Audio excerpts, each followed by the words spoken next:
Hey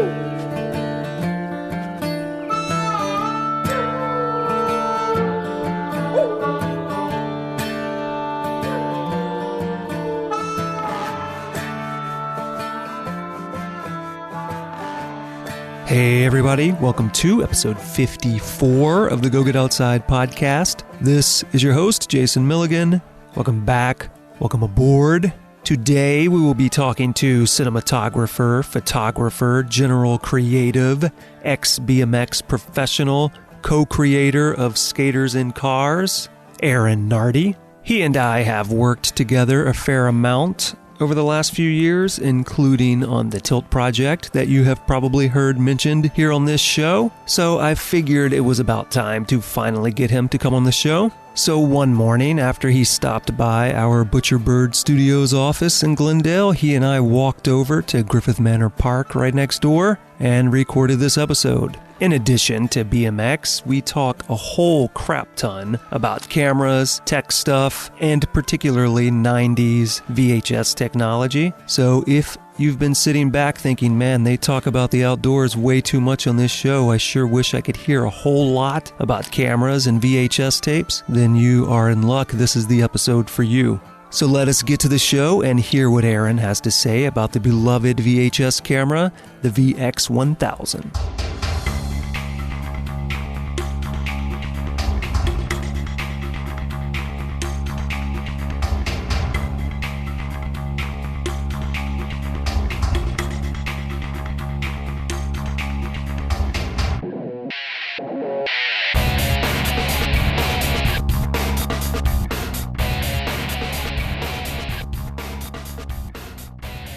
I'm Aaron Nardi. I guess you could say I'm a cinematographer and photographer, a creative. I don't know. I do a lot of different stuff. Anything from like content strategies to marketing plans to the actual like advertising strategies behind the campaigns to just, I don't know, DPing or directing or shooting the actual video parts. It kind of ranges the whole scale, or the gamut, I should say.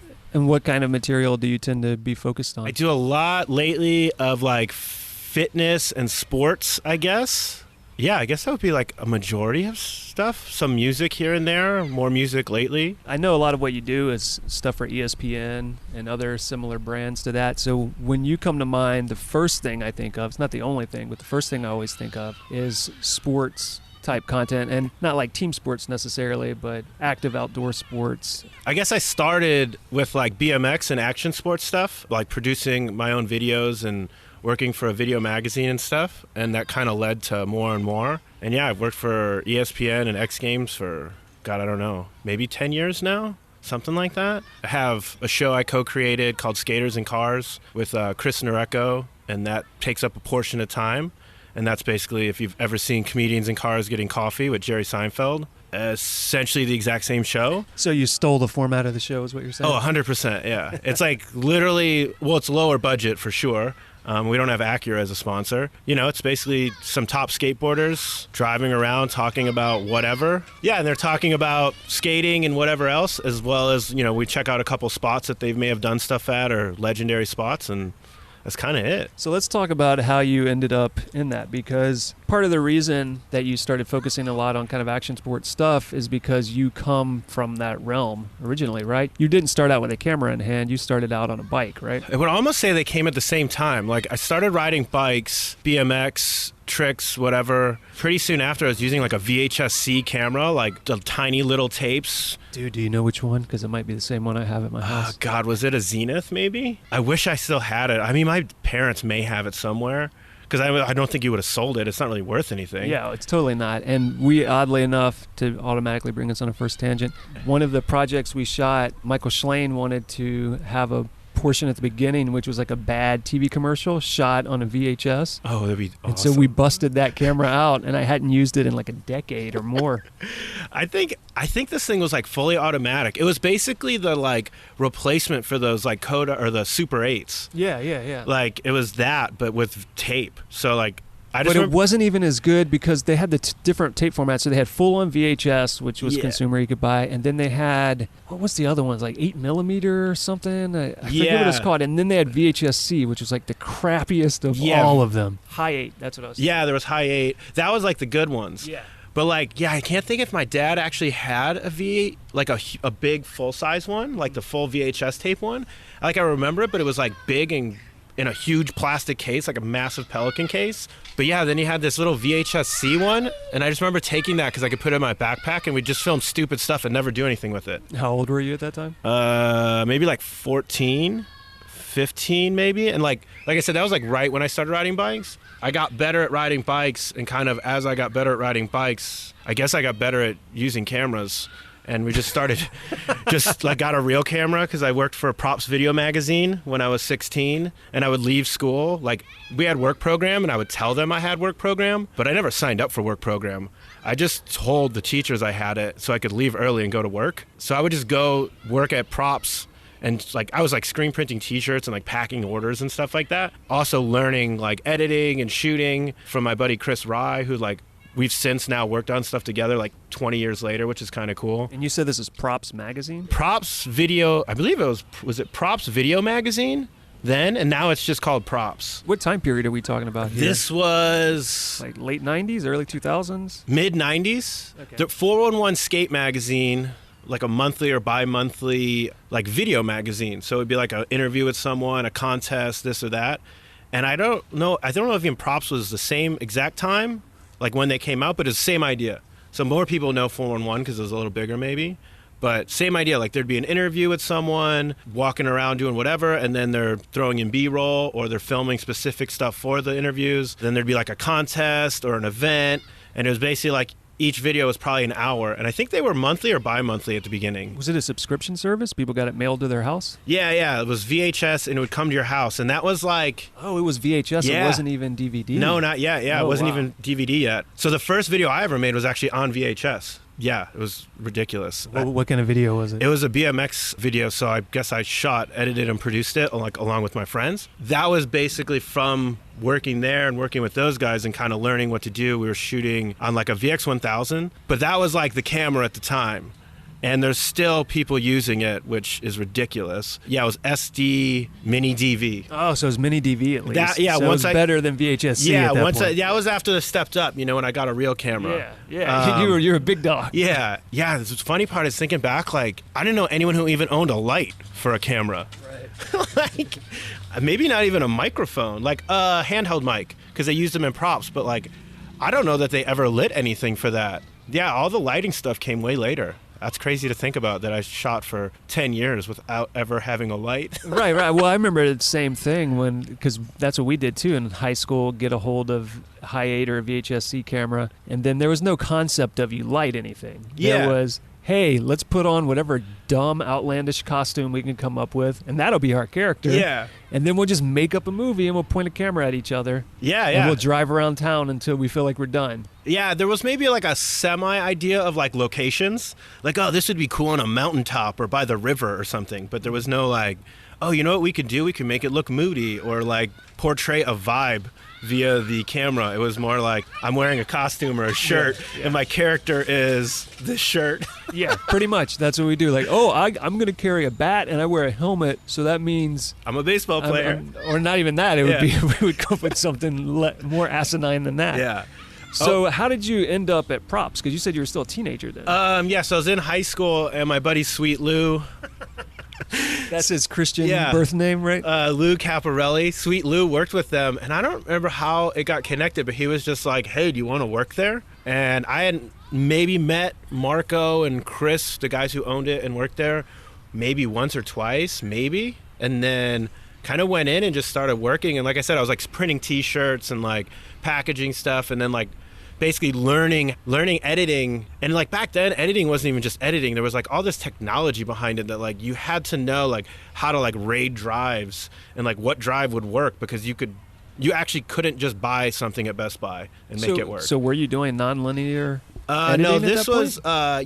was You weren't doing tape to tape? No, I did tape to tape in high school. Okay. And that's when we would wear costumes and and right. the audio video class, and we used to get like brought in. My buddy and I would make these like horrendous videos, which I wish I still had, and they were basically what you're saying, like characters, and we would just be these terrible characters for whatever, and people would like them so much that they would ask us to be in their projects, but basically they were asking us just to, like, come in and ruin them. Because like they would have like some sort of serious project, and they'd be like, you guys just be in the audience and we'll put a mic by you and just talk like over us. What we were so proud of ourselves for figuring out, and this was, at this point, we're talking like 94, 93-ish, maybe 95 by this point. So we would have whatever crappy camcorder we had. We'd run it into a VCR, of course. Yeah. So usually we'd do all our edits in camera because we didn't really have the means to edit it. But some of my friends were musicians, so they had a 4-track.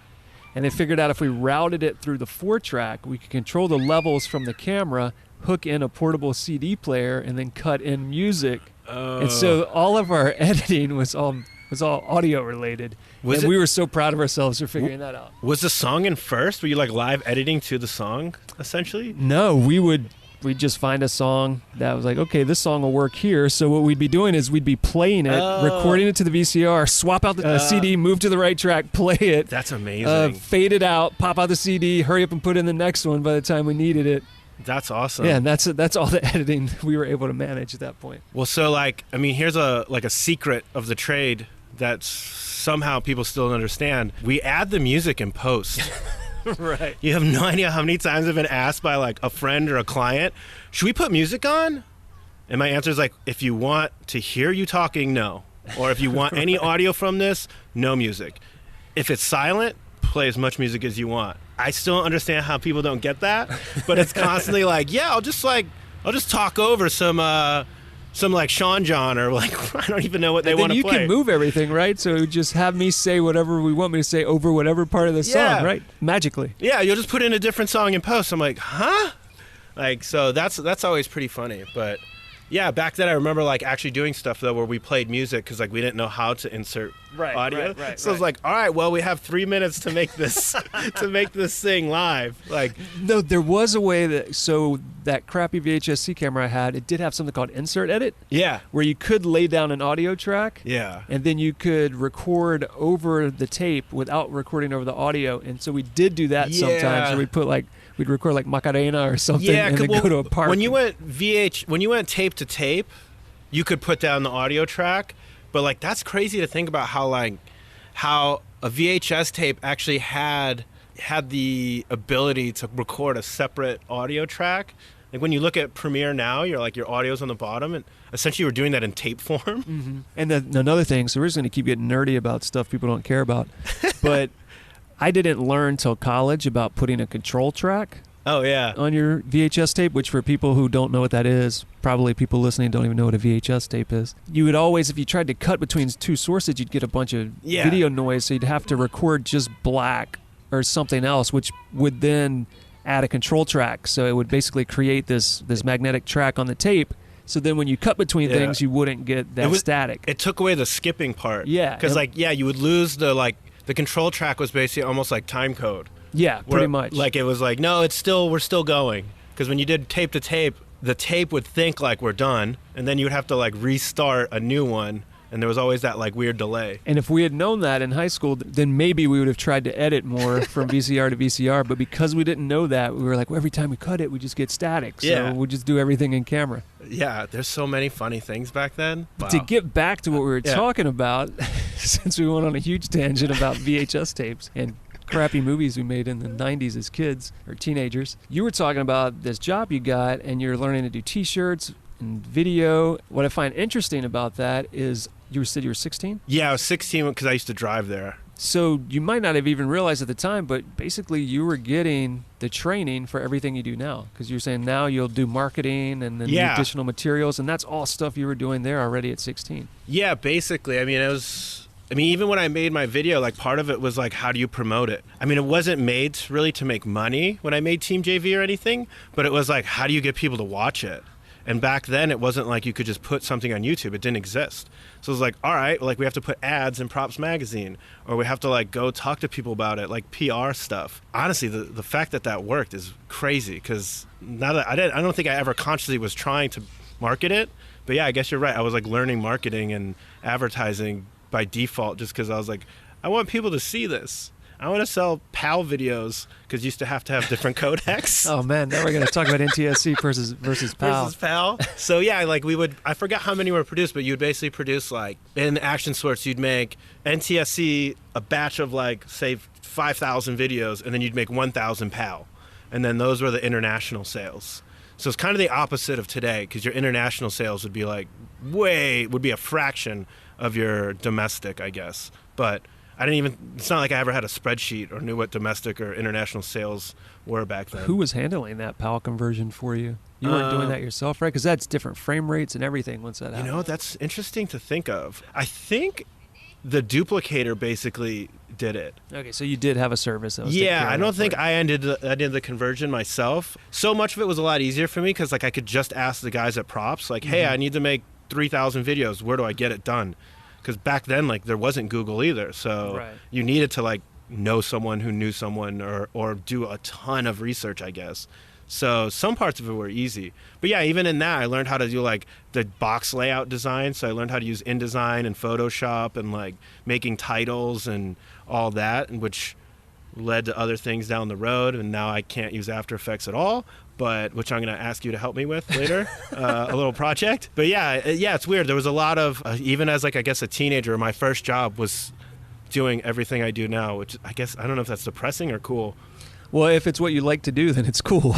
Yeah, I guess, yeah. I was just doing it to do it. If your dream was to become like a bricklayer or something, then yeah, you should be sad because you didn't follow the right path. But if you like doing it, then sure, it's awesome. I don't know. I think I just do stuff I would like doing and somehow find ways to get people to pay me to do it. Well, what's cool, so I always assumed that you got into BMX and then somehow that moved you into video. I didn't realize they kind of were happening simultaneously. Yeah, it was pretty much the same time, but I guess BMX pushed the video thing more because I guess probably before I rode a bike, we were messing around with cameras in like high school doing stuff maybe, or it didn't have any relation maybe at first. I don't know. Because like the stuff I did in school, literally zero bike, anything. When I started working at props, started doing more, made that video, and then that video that I made is what ended up getting me sponsored for riding BMX. And so then I started to travel more. So then they kind of like, I guess they've both built on each other for a long time until I basically stopped riding bikes, I guess. I don't know. Yeah, they both kind of like work together. So when I think of BMX, I strictly think of doing tricks on BMX style bikes. Is there another aspect to it, or is that pretty much accurate? And there's a bunch of versions of tricks, but there's basically BMX racing, which I think everyone can kind of imagine. Racetrack, 8 guys, I think. And I tried that a couple times, but I didn't like it because you had to wait around all day, and then they would just like call your number, like Moto 8, and then, or 600. And then you just go for a minute, and then you sit and wait. And that was not fun for me, so I'd rather just go to the skate park or the trails. We built like our own trails. But then as far as BMX goes, you have racing, dirt jumping, there's street riding, there's flatland, which is, I mean, I guess you could equate it to something like breakdancing or something, but like just on flat ground. So there's no ramps involved. It's what like a lot of my friends do now, but they do pretty crazy stuff. And then you have like parks and ramp and like vert ramps and stuff. So it's tricks or racing, but then there's the version of tricks or freestyle there's a million variations of that. So I remember being a kid in the 80s, and then bikes with pegs on them started coming out, and you'd see people on TV doing all sorts of tricks and thinking like, oh, that'd be awesome, I want to do that. And then I'd have a bike and I'd put some pegs on it, and I'd bust my ass a bunch of times and couldn't figure out how to do anything. So how did you go from being a kid that would have been in the same situation to learning how to do those tricks and things? I don't know. I think I just liked it. So like a couple of my friends rode bikes, and like at the beginning there was a couple people that were like better that we knew probably. I remember like my buddy Chris and I would just like send it. Like we'd just be like, all right, there's a jump, and like one time it would work, and then 4 times it wouldn't, and then slowly 2 times worked and 2 times didn't, and then all of a sudden it was like, oh, it's pretty consistent. As far as tricks go, like you just kind of like think you know, and you're looking at a magazine or a video actually helped because you're like, oh, you can see it from beginning to end kind of thing. But yeah, I don't know. I just rode like almost every day and just kind of kept going and getting better. And I don't know. I guess like anything, you just keep doing it and you get better at it. And where'd you grow up? In Chicago. In Chicago. So yeah. Was there a scene for that there? Sort of. Like right where I lived, I had 2 friends who lived a town over, and we had trails like literally between our 2 houses. And then sometimes we'd go and try to ride street, but it was like literally just bunny hopping or like doing manuals, like basically a wheelie without pedaling. And that was like the extent of what we knew how to do. I think we could do like half bar spins and like bar spins, but not like bunny hop, just like dropping down, which no one is going to understand what that means, but it basically means we're not doing anything. It's like whatever. But so we had trails in between, and then 20-30 minutes away was Scrap Skate Park, which is like probably the reason I actually started getting better, because there was a skate park we could go all day, and literally every ramp you could imagine, stuff probably way too big for us, definitely. That was like, we were scared just to ride it half the time, and then slowly got better, and then the scary stuff became like normal. When there isn't a skate park available, usually what happens is kids take their skateboard or their bike to downtown steps or something and get chased off by the cops a lot. Did you still have to deal with that, or did the skate park make it so you didn't have to worry about that? The skate park just gave you a place to do everything, and like the way Scrap was set up, it had a little bit of everything. Like there was a box jump, a spine, quarter pipes, a half pipe, a mini ramp.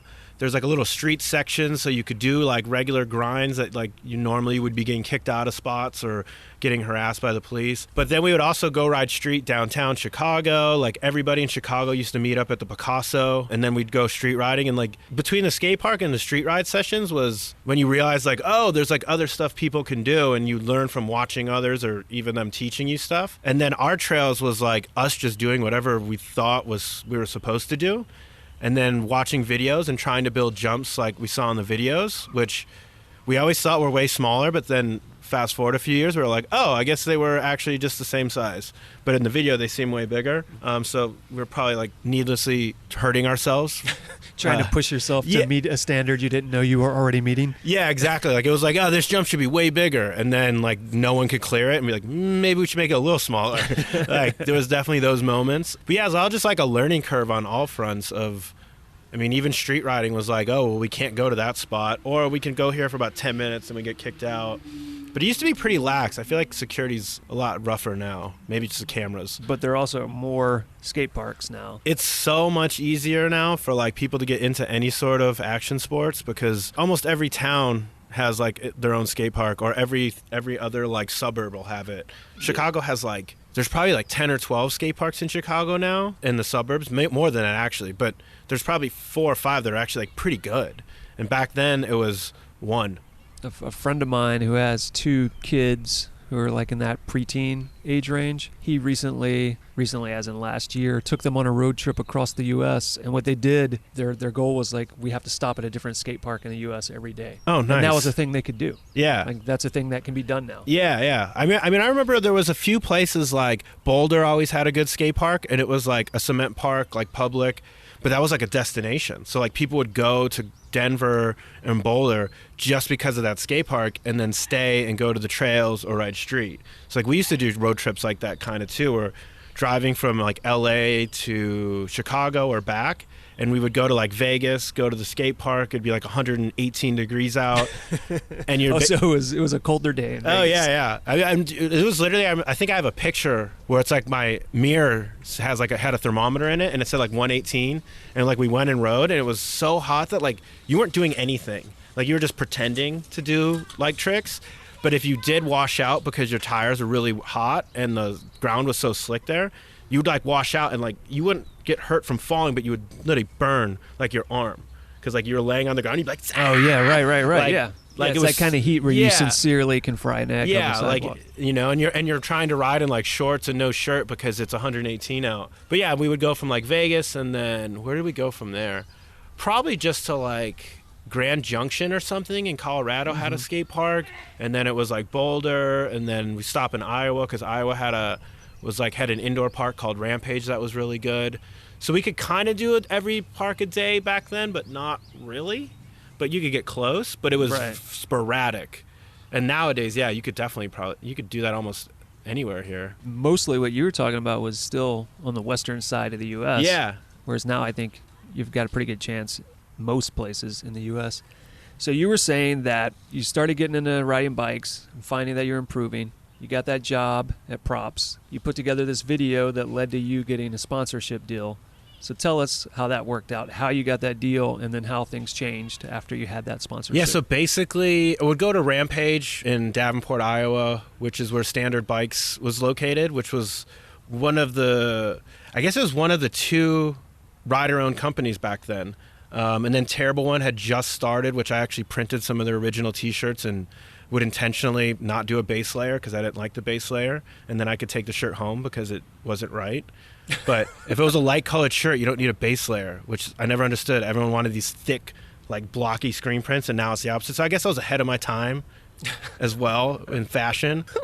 Because years later, it's like all like dyed-in stuff. It's no longer like a thick screen print that like folds on your shirt. I would go to Rampage and I kind of met Rick Moliterno, who was like basically a legend in BMX, and then he owned this company Standard, and we had kind of a friendship, but I don't know if I had a deal on a bike or something, and then basically I made Team JV, and that's right when Billy Graham, who was also in the video, and myself were basically on Standard at that point. We were like the young dudes on the team, and then after that I just got to travel a lot more, and yeah, kind of started going everywhere I could. Exotic places like Pittsburgh, Pennsylvania, and Orlando. Like, I never really went anywhere cool, but it was like, I guess they were fun because they were like BMX destinations. But like, I've gone to like all the dumbest places that like no one's ever been to, but like just middle of Massachusetts. And like, I'm in Worcester, but like we're amped to be there because like someone has an indoor park. And like everyone else is like, I don't even know what that is. So when they sponsored you, did that give you any sort of income? Was it strictly they gave you gear and then paid for these trips? At the beginning, it was no money. No one made much money back then. There was a few pros who did, for sure. It was basically what an AM would be now. Like, you get a free bike or parts. Maybe you get like some co-sponsors. Like, we were sponsored by like Shift and whatever. So you get like a bunch of free gear, free parts, free clothes. Rick used to send like a box. And he owned a skate shop too, so I'd get like a box with a bunch of parts, and then there'd be like some stuff from the skate shop, like other brands of clothes and stuff, or a pair of shoes, and then like a 12-pack of beer, which he would UPS beer, which I still remember that now. And like back then I didn't understand because like I guess I wasn't even 21, so technically I was totally illegal. Why he would spend money to ship beer, but it was more of a joke than it, because it was like a 12-pack, you know, and there's like. I had like, was it in dry ice or something? No, it was just like a case. Like, you'd literally go to the grocery store, buy like a warm case, and like it would just be mixed in with shirts, and we'd be like, oh, I guess we're having a party tonight, and we'd have like a 24-pack. But I had like, you know, a bunch of friends too that like it was all for. So it wasn't like we were getting out of control on like a 12-pack between 12 of us. Right. Like, but it was just funny. But yeah, so he would spend money to ship beer, which seems insane to me now, but maybe shipping wasn't as expensive then. For one, it definitely wasn't, but it still wasn't cheap.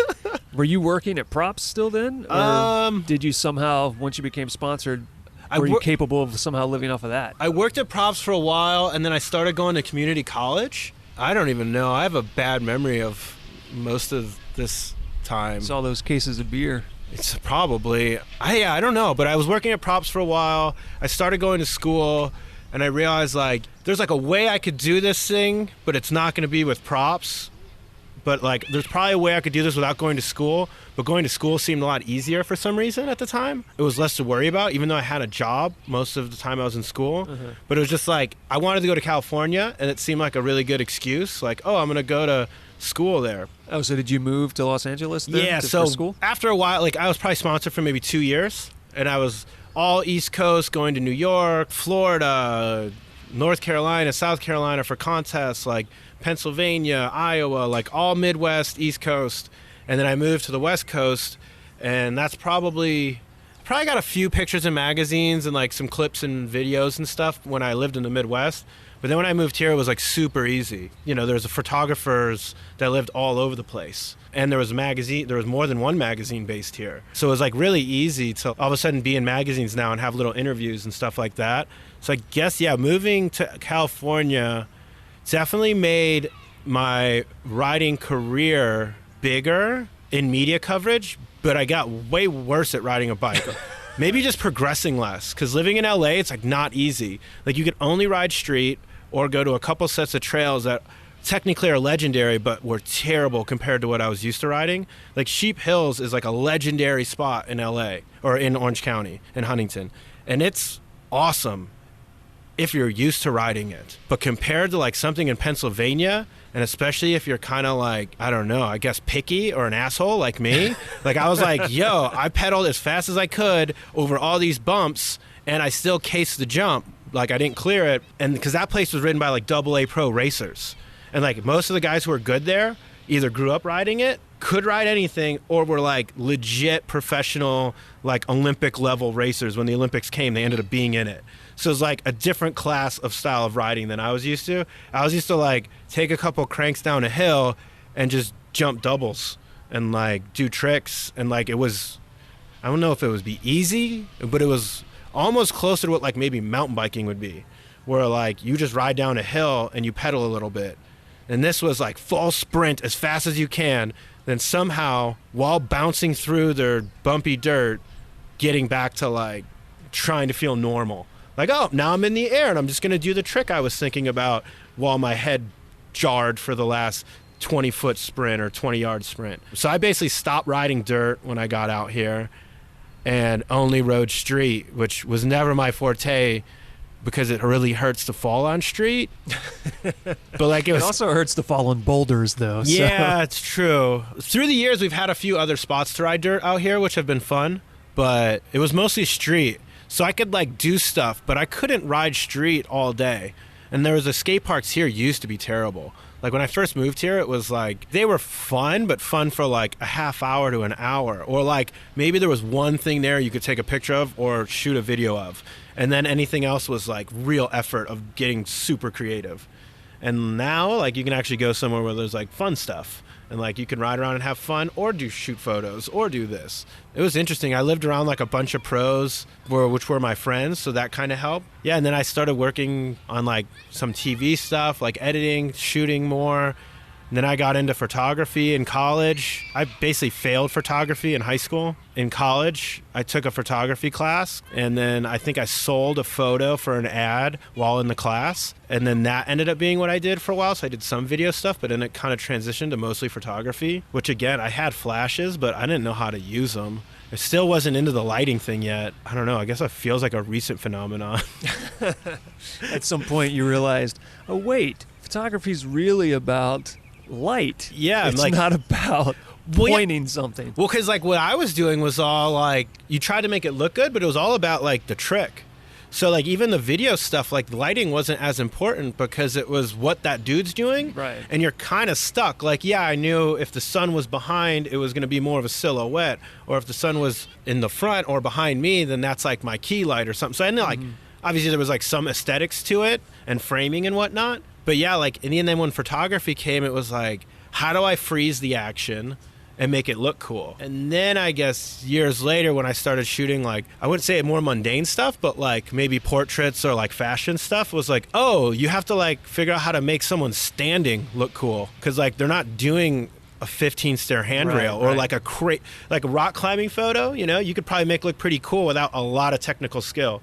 Because you're like, we're on a 60-foot cliff in Yosemite. Like, this is already, we're at a good spot. Right. And then, you know, then you get into some other people like, I think Jimmy Chin or something, where it's like, that dude's taking that to a new level. That's, you know, I guess where some photographers ended up going in BMX. Like Jeff Z's like that guy in BMX. Like he took bike riding photos and the bike riding looks cool, but like let's also make it a cool photo. And like that was something that like not a lot of even photographers or videographers were doing in BMX at the beginning. It was just capturing moments. Yeah, then once you get into like bigger productions and you're like, oh, we have lights, like let me try and use them. Or like I don't even know if I knew lights existed, to be honest. Like until I got to college, I don't even think I thought of using a light for video. It's funny because it's just such a given now. You're like, well, we got to make this look good. We got to light this some way. But it's true, until you have that epiphany, it's a thing that never even crosses your mind. You never think like, oh, someone chose to shape how this looks. Yeah. You think like, well, this is what we got. This is what we shoot. Yeah. And you made micro decisions like that where you're like, oh, you know what? Turn around this way, or let's go in the shade because it looks better. But I didn't know why the shade looked better. It was just like, now I realize, oh, well, it's softer light and it's not harsh and blah, blah, blah. And there's all these things you can do. But back then it was just like, oh, it looks better. Or oh, I don't like that wall, this wall, you know, or I don't like that background, which I think is one of the funniest things I notice. Like in LA, you see photographers on the side of the street all the time. I mean, sometimes it's better than others, but it's most of the time it's generally like, what wall can someone stand against? That has cool graffiti on it. Yeah, it's graffiti or brick or whatever. And like a lot of, actually, you still have clients, like legit brands that literally talk in those terms. Like, well, what wall could be behind them? And you're like, we don't need a wall. We can have depth. And they're like, what? And you're like, yeah, like instead of them being against the wall at the gym that we can't tell is a gym, we can turn around. I'll stand against the wall with the camera and you can see the whole gym behind them. Right. And now we're like at the place and they're like, what? And it's like, you'd be surprised how often like a big brand or like, I mean, it's kind of just like a lapse of judgment or like a off comment or something, but you're like, oh, no, we'll make it look good. Like, it doesn't have to always be, like, a backdrop or whatever. But, yeah, it's like you end up learning, like, oh, you have to craft what that looks like. Right. It's not just put in front of you. Well, it sounds like once you came to Los Angeles, you started to shift so that you were focused more on the photography and filmmaking than the BMX. So when did you eventually drop out of BMX and why? It went to photography, and I started working at some advertising agencies. And I was doing like art direction and design, and I got into fashion design, literally a bunch of stuff that has nothing to do with video, and only some photography. And eventually 10 years of that, which was fun. Like I did a lot of cool projects, art directed some brands and whatever. I hurt my back literally walking home one day, and like I crumpled up into a ball walking home and like barely made it home.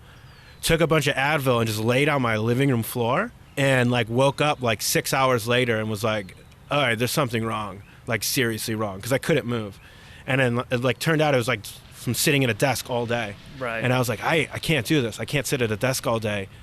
I should probably shoot photos and do video stuff again, because like I like that, and I liked art direction and stuff too. But there's a lot of like design and like literally it's like basically like editing, where you're just sitting in a room all day, almost alone half the time. And I didn't want to do that. And that's when I got back into doing TV and film stuff. So there's like a gap of 10 years where I almost did nothing, like, which is kind of crazy to think about. And were you completely out of BMX at that point? There was on and off. Like, I kind of stopped being a pro, and I use the word pro. There was nothing really professional about it, but I guess that's what you would call it, because it was, like, I entered pro in contests because I couldn't enter expert because it, like, really wouldn't have been fair. But then it wasn't like I was winning those contests either in pro. I had sponsors. I would do like shows like Carnival or a county fair. Weirdest thing on earth. Now that I look back on it, that I was like literally hucking myself with the superhero guys, which is like a whole nother chapter of funny, weird road trips and like doing county fairs in front of like, I guess that was like entertainment back then. Like people would show up. Yeah, tell us a little bit about this. I think this is worth a tangent. There's like people, I see them now, like people do shows now and they're much more like formulated and like they kind of have a thing. But like back in the day when your only experiences for BMX was like the GT tour would come to town like once a year. And it would be like one stop in Chicago, and hopefully you could make it that day, and they would ride for like a half hour and that was it, and then maybe sign autographs.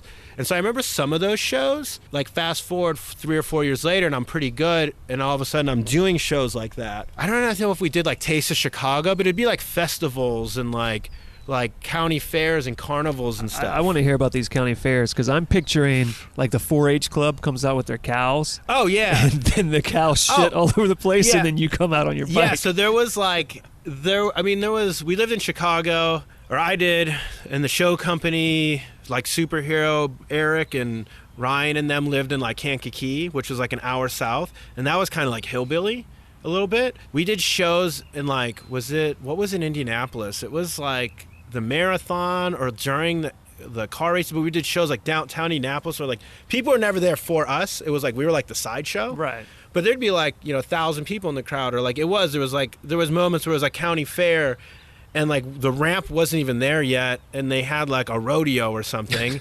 I remember there was like one of them had like a tough man contest somewhere in the fair, and then like on the side was like us doing tricks on bikes, like just like weird stuff. It was like attractions like sideshow stuff and like whatever lasted. There were things like a skate shop or something opened and we do a show for that, or like a bike shop or something like that. Yeah, no one was there for us, but then like we were basically celebrities for an hour. Since we were like young kids and like half the people there were young kids, it was like, I mean, some of us weren't young kids. Some of those dudes were older, but I was a young kid. I was probably 17 or 18. But yeah, it was strange, very strange. I was not very consistent.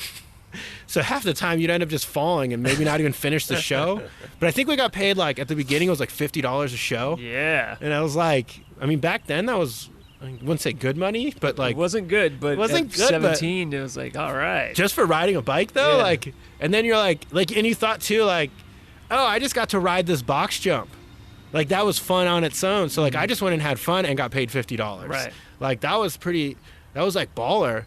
And like it was never a good setup because it was never like a skate park. It was a box jump in a field next to cows or as like long as you didn't fall in cow shit, it was a good day. Or next to the big zipper or something. Like so you're like pedaling across a field. Contests were like that too though, where you're like it was never an ideal scenario. It was just like we threw this up, let's do it. Did you get a free pass to the carnival too? Could you go ride the zipper immediately afterwards for free? We probably could have. I don't think we ever cared. I think it was we were too busy like building the ramps and because we all had portable ramps, so we had to build them, tear them down, which was I guess that's probably the only part that seemed like work. And then you were probably trying to hit on the girls at the yeah. festival Then there would be like afterwards. like the other like 16, 17-year-old girls or whatever.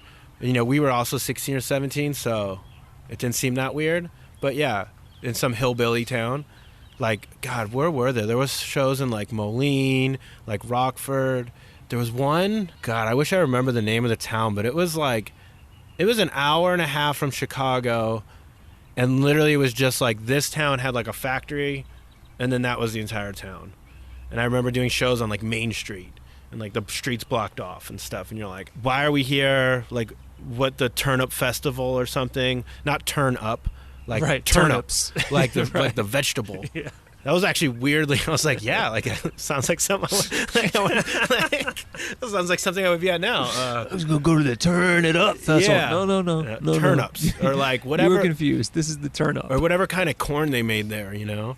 So yeah, there was a lot of versions of the BMX thing too, I guess. So then you were doing all that wacky shit. You left it behind to move to Los Angeles and become probably an art director, I guess. And then you're like, my back's killing me, so I guess I should start doing other more active stuff again. I did a lot of like art direction, graphic design, fashion design, and like marketing, I guess. And yeah, I hurt my back. At that point, I was freelance. I like made a conscious decision, like I'm not going to take any more like new clients.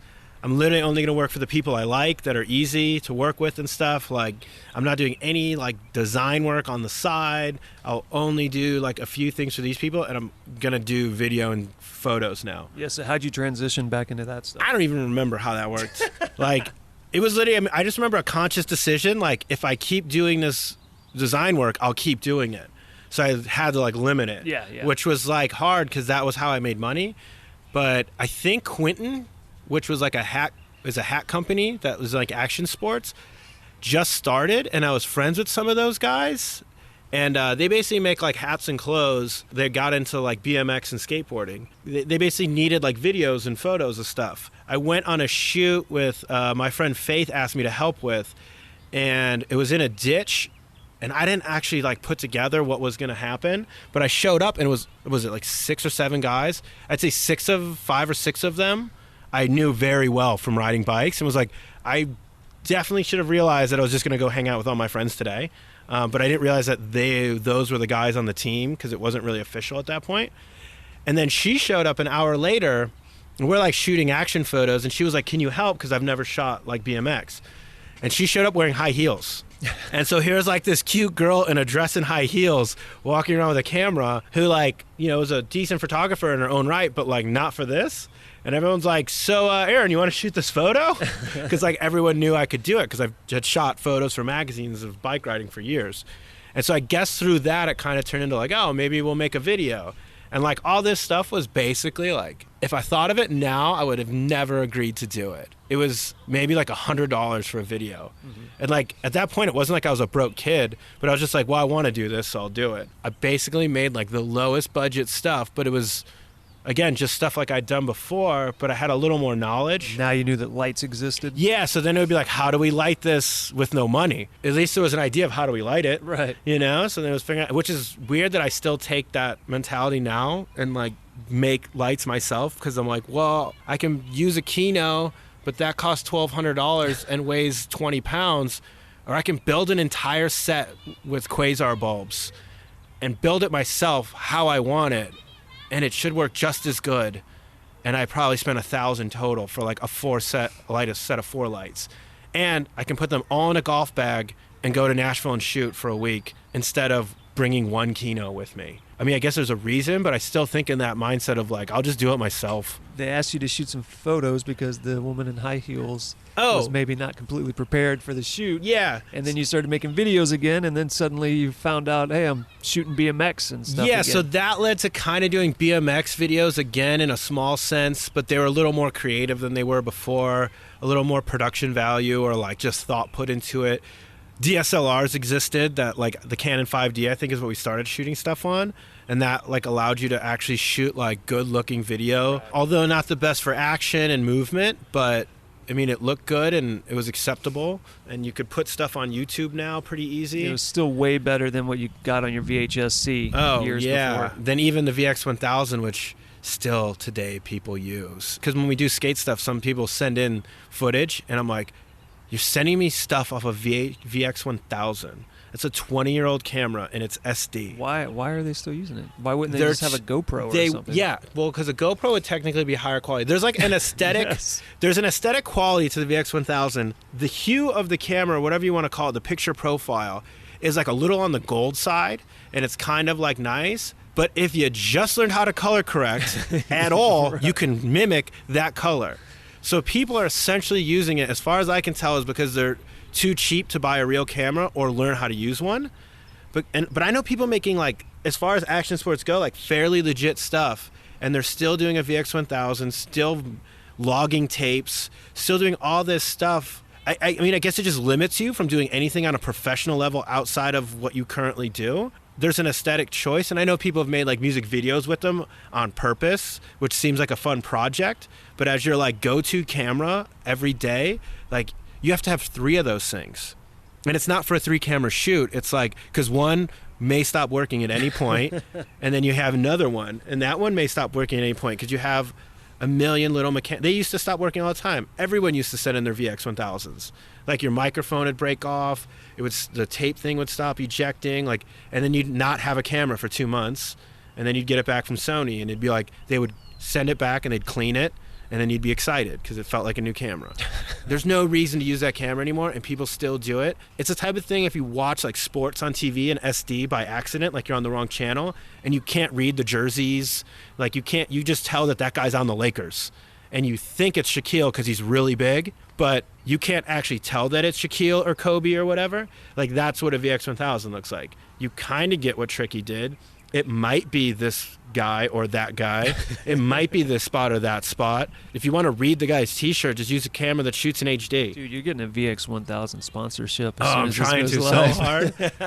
There's ones you can buy them online. Because like it's still like a thing. It's like a cottage industry, and people buy these things and paint them and like color combos for the camera, and then put them back together and then sell them on eBay for like $600. Like VX1000 and like orange and blue, like Denver Broncos colors, and like all this stuff, and you're like, yeah, but why do I want the camera? like as like a thing to put on my shelf would be cool, but dudes still use it. It's so weird. So if anybody wants to get him a VX1000 for Christmas, send it to Butcherbird Studios. Send it to Butcherbird Studios, and we'll pass it along. Yeah. So you decided not to shoot with VX1000s. Yeah. So then we were shooting with DSLRs, and trying to make them look like real cameras. And then now I want to get rid of my real cameras and go back to DSLRs.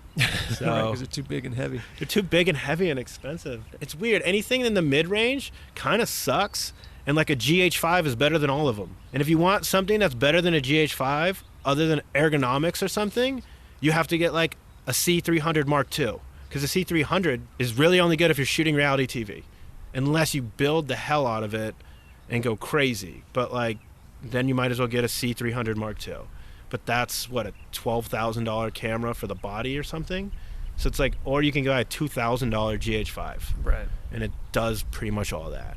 You just have to work around the form factor. Which sometimes works in your favor when you're trying to get into tight spaces or move around in small spaces. But yeah, and like they've kind of fixed a lot of like the rolling shutter stuff and like the codecs, and I think a lot of like even the internal recording on like I don't know, I keep going back to a GH5 just because like I want to get it.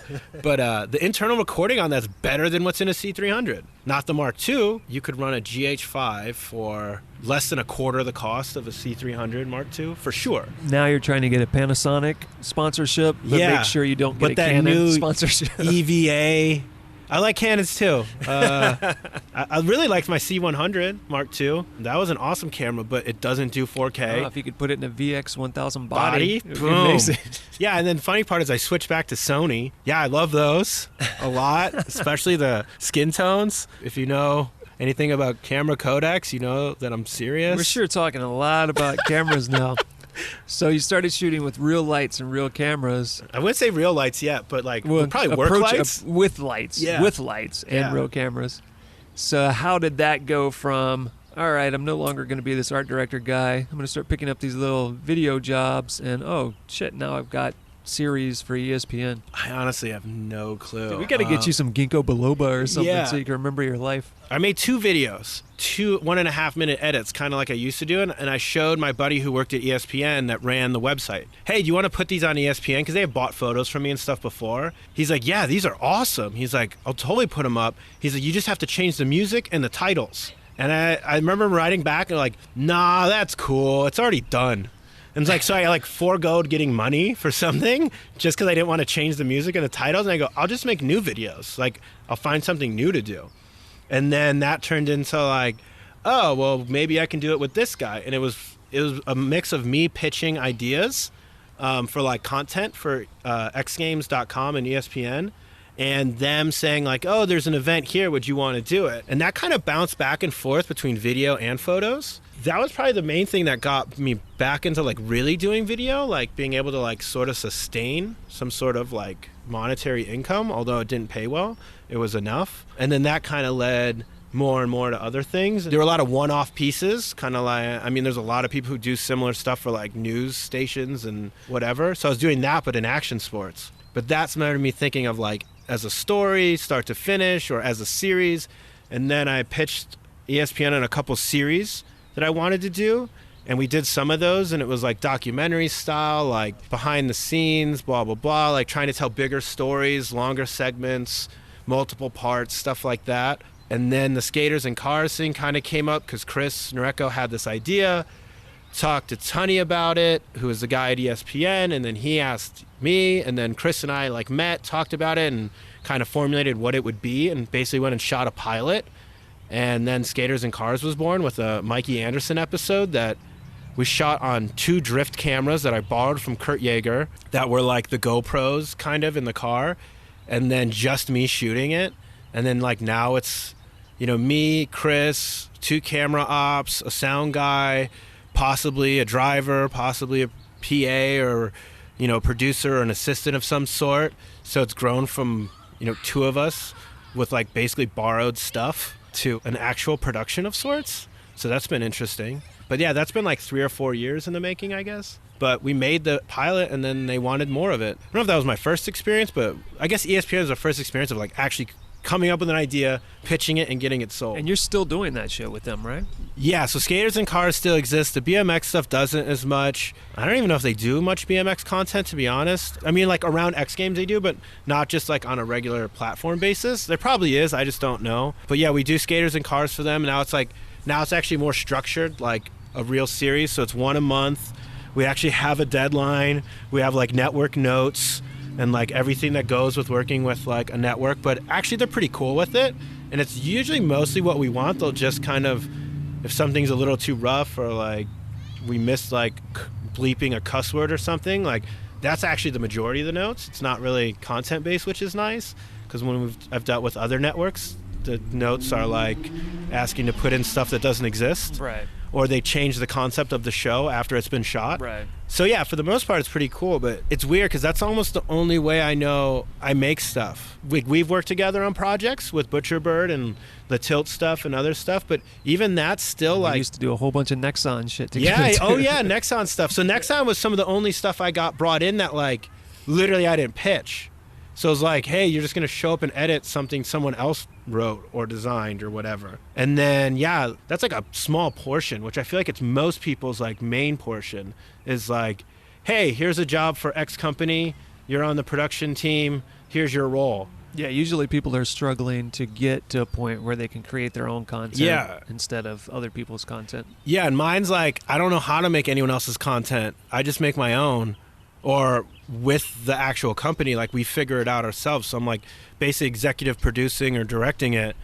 It's not always high budget, but like, yeah, it's weird. When I see, I mean, like Moreno or Calcutta or even Travis, like they're directing these things and I'm like, oh, that's crazy. But it's like someone else essentially hired them to shoot something for them and it's their vision. There's not been much of that for me. So it's trying to maximize resources of like what little money we have.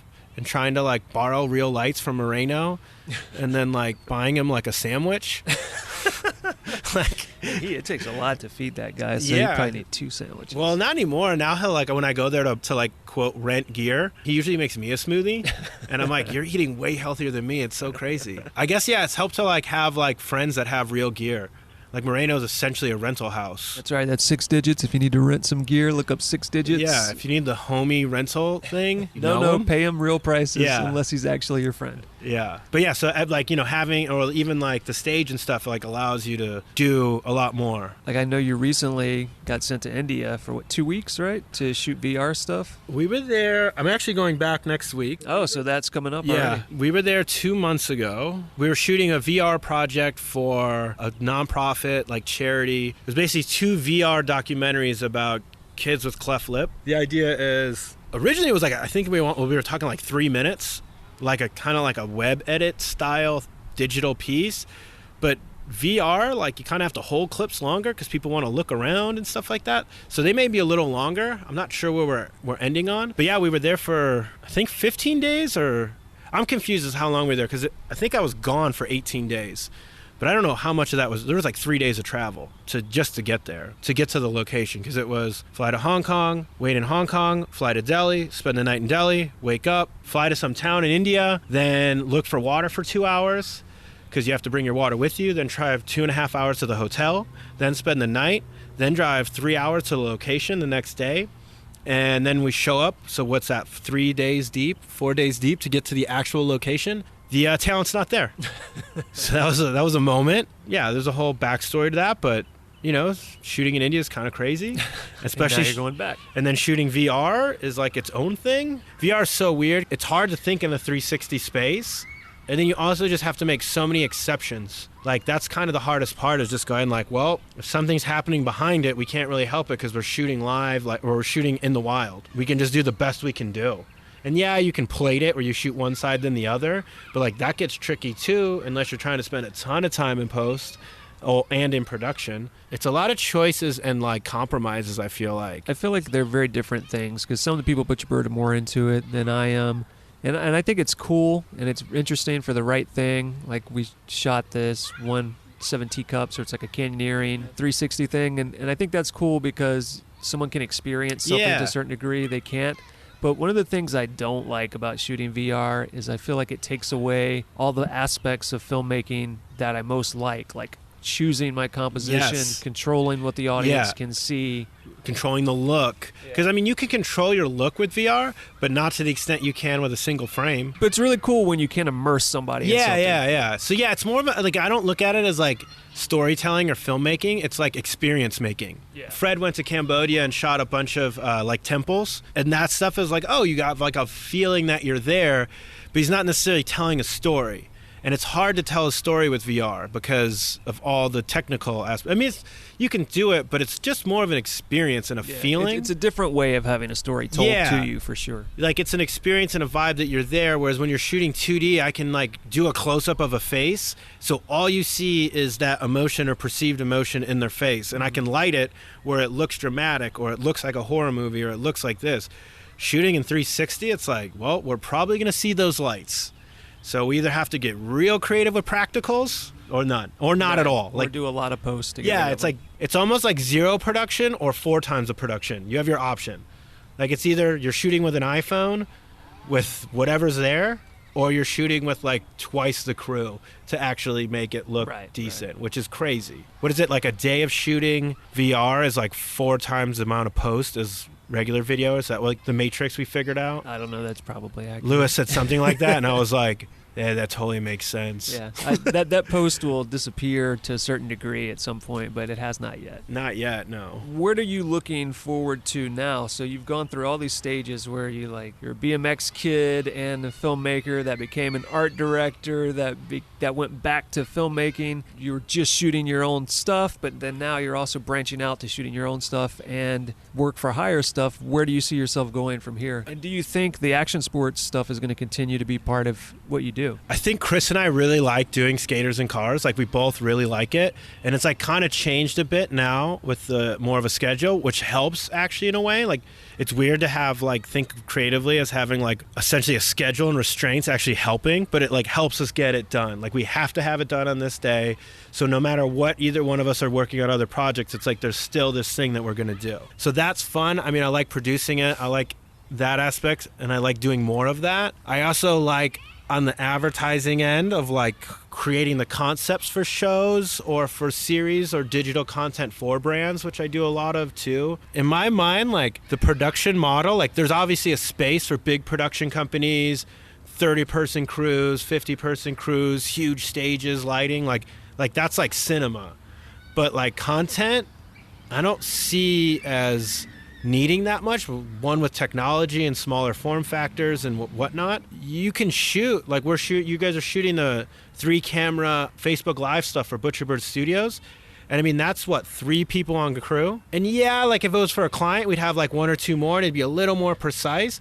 But other than set design, I mean, there's not much else you can do for that. That's like a really well produced 4-camera live show. What he's talking about is at Butcherbird, we've started doing weekly Facebook Live shows, and right before he and I started recording this, we were doing an episode about this podcast. Yeah. So I'll link it. You'll be able to watch it should you want to know more about this podcast. But like production-wise, that's a really legit show shot in the green room with like a small handful of people, somewhat minimal amount of gear, although it's like all the right stuff and nice, but you could essentially take that almost anywhere and do it. I mean, other than, the actual on-camera talent, whether you like them or don't. Oh, they're terrible today. Yeah. Like between set design, and that's the only thing you might not like about it, because everything else is like done really well. Done as well as like live event stuff I've shot with a crew of 15 people. Like, for what it is, it's perfect. And like, I feel like that way, that style of content and that like size production, whether it's live or not live, is what's growing. The huge production crews shooting commercials still exists. You can't spend $200,000 on something that's going to go away in 5 minutes. Like, it's literally like, watch this now on Instagram and you may never see it again. And if your company's spending $100,000 on that spot, talk to me. Because I'll make 2 of those for $100,000, or maybe 10.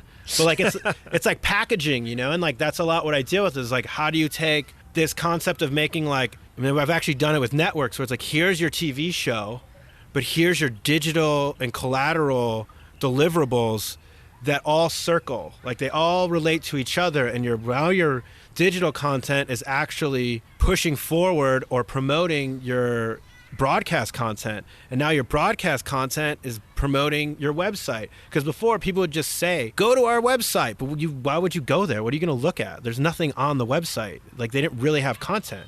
Now you can actually have that content, and if you do it right, you can actually have completely different content that relates. That's what's interesting to me, is like, if we have 2 hours with some rapper, how do we get the most out of that 2 hours? Is it one TV show, or is it a digital segment, a TV segment, and 5 social segments?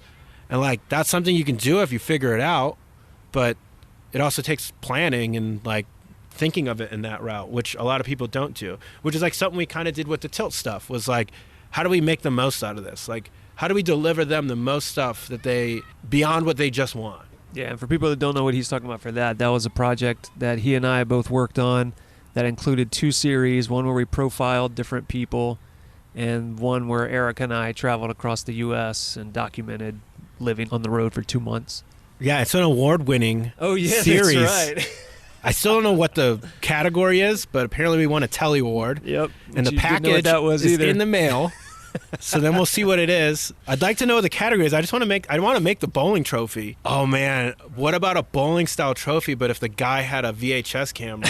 A VX1000? A VX1000. I think the full VHS or VHS-C would be tight. Well, I've got one at home, so we could just build a mold for spray paint a VHS tape gold. So the best part is, like, I made the first video I ever made on VHS. I have one copy of it opened, probably still plays, just beat up box and everything, and just like sitting there, and people can like randomly or like run into like bike riders and stuff. Like last week I was in Nashville and I ran into a guy who used to be a pro, and he's just like, dude, I love that video. It was like super strange because I'm like, that was like so weird that you loved that video. But he's like, loved it, blah, blah, blah. You still have copies of it? And I was like, no. Like, what would you do? Because VHS tapes are huge. Dude, you should digitize it so it can be online. My friend who's in it, his girlfriend, as a Christmas present or birthday present, digitized it for him and put it on a DVD. And that was like, I don't know, 10 years ago. And I remember being like, it'd be cool if I had a DVD, like, could have made 2. I'll tell you what, I've got it set up. We can, if I can still have a VCR that works, we can digitize this, put it online. There's a BMX, you can actually go watch it on BMX Video Database.com or something like that. Like, you can find it because there's a website that like basically catalogs BMX videos, and this is like apparently before copyrights existed and whatnot, or on the internet. I'm not sure if they can still do it because most of the brands probably wouldn't allow it, but there's like a bunch of old BMX videos, and like every once in a while, like someone will post something from a video I made, and I'm like, oh, I have to go watch that on there. But it's like, you know, you're watching SD footage that was converted, I don't know, 10 years ago. So you just set up a great segue for me. So if somebody's listening to this right now and they're like, man, this Aaron dude sounds so interesting, I just don't know enough yet, I need to find out even more, where can they go online to keep up with what you're doing right now, but also where they could see some of these old videos or previous things you've done, or even maybe some of these old photographs and 16-year-old Aaron? You could go to my website, aaronnardi.com, and see very outdated work I've done because I don't update it. So that's a plus. Great. So you can go see a lot of old shit there. I felt so bad. After I got back from Nashville, I got a phone call like last week. Hey, can you DP this job? My buddy who's an agent for some directors and whatnot is like, hey, they wanted a guy. You sounded perfect. I sent your stuff to them, and I was like, no. You can't send them my website. Like that's like 2-3 years old, and I just don't update it. And he's like, well, I already did. So now I have to talk to the production company and be like, here's the thing. I'm so busy and popular. I'm so popular and so cool that I didn't even give you, like, you're not even seeing anything good. So I actually showed them because it's music stuff. And I actually showed them the DJ Ivy piece from the TYLT thing, and I was like, so this is like something somewhat recent. It's an interview. It's also lifestyle. It's also music. And they're like, this is awesome. Oh, and we're going to shoot in like a really tight space. This is one of the requirements of the shoot. I guess celebrity entertainment people, big name brand. I don't know how much I can actually say. Let's skip that part. But, you know, it's someone in the music industry in a tight space. And I realized about a half hour after conversation, I'm pretty sure that the job's going through. Like, it's like, all right, we just have to run it by the client, make sure it's all cool, because it's like very particular in who they can hire and whatnot. I don't know if they did a background check, but like, it's like that kind of thing. And I, like a half hour later, I realized, oh, so one thing I forgot to show you was I DP'd and produced the pilot, which we shot on a tour bus, which is exactly what we're talking about. Rappers, musicians, in a very small environment, trying to make it look as good as we can. I completely forgot about that project that was like literally the thing we were talking about. So what Aaron is saying is go to his website so you can see stuff that doesn't pertain to his life in the last few years. And then someone looking for a side job, send him an email and say, hey, if you want somebody to update this website for you. The worst part is the fact that I do like marketing and branding, yet not for myself. Yeah, you might want to get on that. I've actually had people tell me, like, you should probably use your Instagram to, like, get business. Yeah, but if I post a photo I shoot on Instagram that, like, I think is, like, something really cool, it could have taken, like, a studio and 4 people to set up, and I'm like, look at this awesome image of whatever. It might get, like, 20 likes or 30, but if I post a selfie of me at the gym, it'll get, like, 100 or maybe, like, 60. If I post a picture of me riding a bike, it'll get, like, 120. So, like, the people who are following me are not there for, like, my work, which I always feel like I'm forcing it when I like cameras. I'm putting a picture of this camera up. You know, I get, like, 6 likes. Or, like, and clients will go on my thing, and they're like, wow, you have a lot of followers, but it's, like, a few thousand. And I'm like, no, like, the people we deal with have a lot. They have, like, hundreds of thousands or tens of thousands or millions. But I guess it's a lot for, like, a regular person who posts pictures of, like, their dog that's not even their dog. Oh, yeah, so what is that Instagram account so people can go Aaron up Nardi, that number? Oh, at that's Aaron hard to Nardi. find. Most of it's all my name. You can find me on Facebook. I don't really go on Facebook. You know, probably been told I should use that for marketing as well. You're really selling your marketing abilities here. I can market other stuff. It's a good thing this isn't a marketing podcast. Yeah, that would be the best. So why does nothing you do look good? You know, nothing about you is cool. Yeah, I know.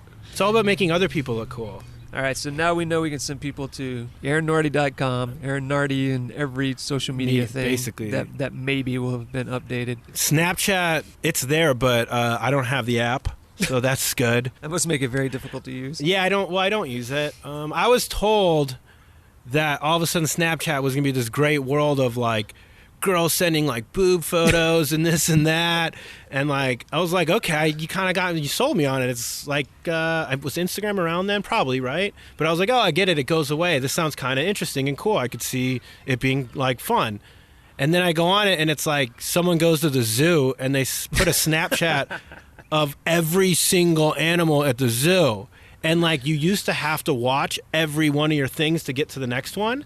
At least I think you did. I didn't know how not to. So I'd be like, I had to go through like 12 of these like giraffe, rhino, and none of it's good. It's just like a cell phone video of a giraffe. And then finally I get to like, oh, maybe we got like something interesting here because I know this girl. Well, nope. This is just like a picture of a car. And it's like the most disappointing social media on earth that took too long, so I just stopped using it. Well, you'll be happy that Instagram is adding all that functionality to Instagram now, so now you can relive that experience there as well. Yeah, so now you can watch stories, but at least you can thumb through stories really quick, and you also pick and choose the stories you want to watch. Snapchat used to, I don't know if it still does, but it used to force it on you, like, in order. So I had to, like, if I followed someone, I had to see it. Like, I couldn't get around it, or I didn't know how to use it. Either way, I'd rather have one. I just look at Instagram. So on this happy note about Snapchat, we'll wrap up the show. So the opportunity I'm going to give you right now. Snapchat sponsorship? It's I'm definitely getting sponsored by a lot of camera companies. It's out there. I'll be your brand ambassador. Tell everyone how good it is. Yeah.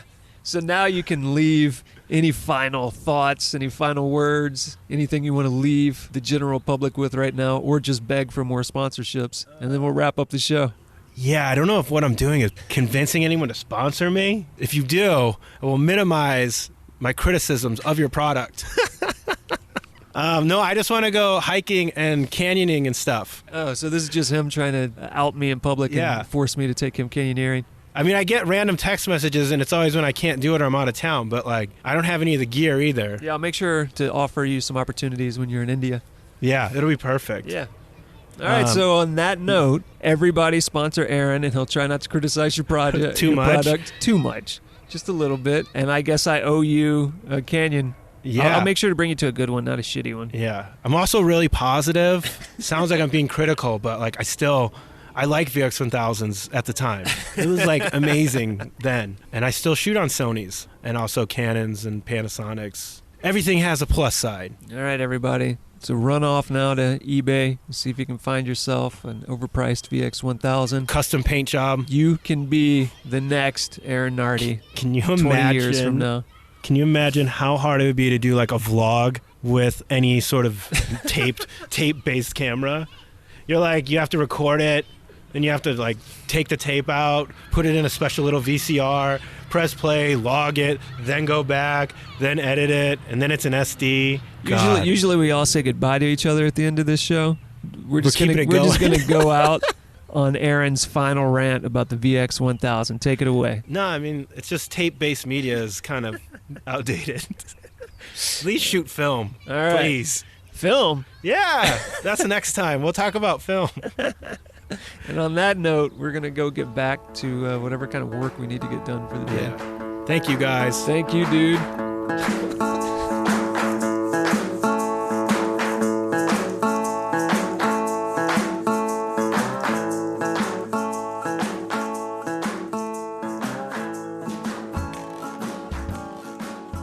Now is a great time to head on over to the website, gogetoutside.com/podcast. Look for this episode 54 with Aaron Nardi, and there you will find pics, photos of Aaron in action, both on bikes and with cameras, along with a multitude of links. Links to aaronnardi.com, his Instagram account, a link to the Skaters and Cars show on the ESPN website, and specifically Aaron's section on that BMX Movie Database that we talked about earlier in the show, a link to the Untethered My Passion project, which is the project he and I both worked on for TYLT last year, so you can see all of those episodes at the album link there.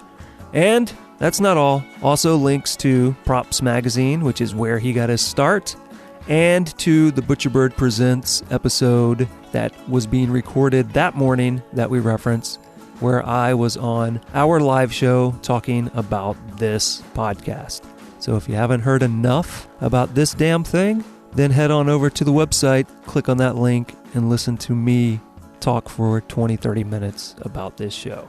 All right, and now, since I know most of you have probably already checked out or are considering turning off the show right now, let me see if I can get through all of this back matter before I lose your attention. If you want to get in touch with the show, you can email us, go@butcherbirdstudios.com, but that's not all. You could call us, 818-925-0106. There you can leave us a voicemail up to 3 minutes, and run on over to iTunes, Stitcher, Google Play, wherever you get your podcast. Make sure you are subscribed to the show. Please rate the show, review the show, and share it with someone you love.